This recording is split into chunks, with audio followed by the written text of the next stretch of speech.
Бул жерде Али радиаллаху анху айтып аткан, эгер динди акыл менен алат болсо, акыл менен дин алынбайт да. Кур'ан, сүннөт, ижма, кыяс менен алынат. Болгону акылды ошолорду түшүнүүгө колдонулат. Анан ушуну туура эмес түшүнгөндө бүт нерседе силер акылыңарга таянасыңар, акылыңарга таянбагыла, акылга иштетпеш керек, акылды карабаш керек, Кур'ан, сүннөт. Ошол акыл болбосо Кур'ан, сүннөттү кантип түшүнөсүң?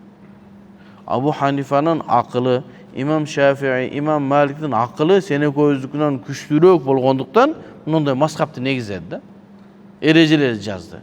Акылынын ушунчалык күчтүүлүгүнөн. Биз бир нерсени көрсөк, ала 100 нерсени көрөт. Акылың болбосо, кантип Кур'ан, сүннөттөрдөн ушунча өкүмдөр чыгарасың? Чыгара албайсың. Демек, акыл Кур'ан, сүннөттү түшүнүүгө пайда берет. Шарият жазууга эмес. Шарият акыл менен жазылбайт.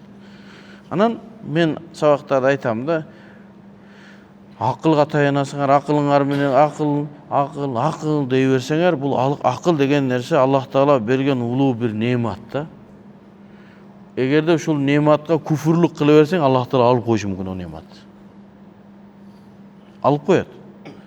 Эгерде Кудай Таала сага рызкыңы кенен берип, нанды, бул тамак ашты кең берип ысраф кыла бериң, Аллах Таала ошо неематты алып коет, ачка каласың.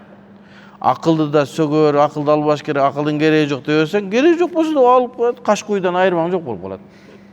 Себеби каш куйда, күрөң уйда эч кандай эреже жок.